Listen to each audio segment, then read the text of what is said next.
Hey guys, it's Frances, and I have a neutral double stamping design for you, and here's a quick look at it before we get started. It was inspired by, of all things, my little trash can. If you guys have been watching me a while, you know that I am inspired by strange things, tissues, whatever, but my trash can this time. It's underneath my nail desk, and I'm starting out with 2 coats of the I Can Only Wear OPI, and I actually had a video where I showed application of this and what I do to prepare my nails before nail art, and I will link that for you so you can catch it if you like. And I'm going to be using these 2 plates, this Bundle Monster plate, the hatching, the basket weave on that plate, and this Winstonia plate. And this, I haven't used this plate yet, so I'm going to be removing the blue film for you, and it was really sticky. All that sticky residue left behind. You cannot stamp like this. So what I'm going to do is go ahead and use my cotton claw, put a cotton ball on there, and get some acetone and clean that right off. So if this ever happens to you, you're not going to be able to stamp like this. It'd be a big old mess. Your stamper will get stuck to it. It won't work. So a little bit of acetone, cotton ball, it'll come right off for you. And then I will go ahead and make sure that it's not sticky anymore. I don't think I've ever had that much stick left over from the blue before. And then I'm going to go ahead and clean off the Bundle Monster plate as well. And this one is from the Halloween Thanksgiving collection.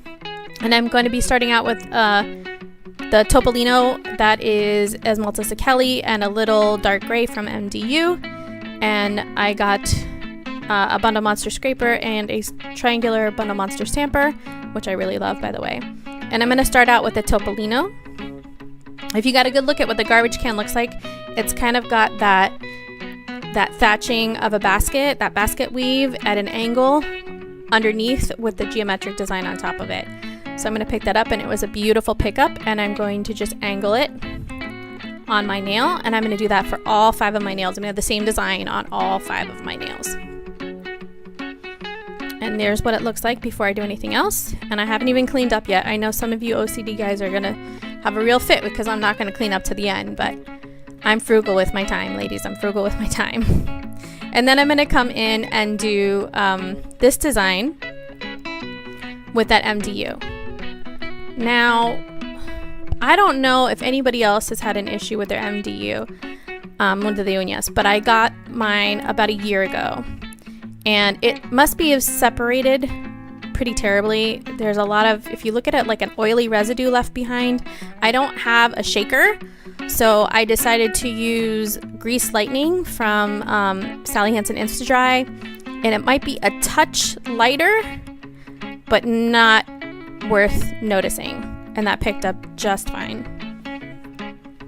And then I'm going to come in and stamp all my nails with this design on top of the cross hatching. If you guys have any suggestions on how to revive my MDU, please let me know, because I'd love to be able to use what I have. And then I'm going to come in with some Scotch tape and just remove as much of that as possible. And it did remove quite a bit, actually, of the polish around my cuticles. So I was super happy about that. The less acetone that I need to use, the better, in my opinion. So that worked out pretty well. But I will come in a minute or so with a little bit of acetone around the cuticle area and around the sidewalls, just to make sure that I have everything. I think I've mentioned this before. You really don't have to be this conscientious if you're not taking pictures, but since I do take pictures and lots of close-ups, I get very meticulous about my cleanup. I'm a little obsessed about that. But you really don't have to do all this. A lot of it will wash off.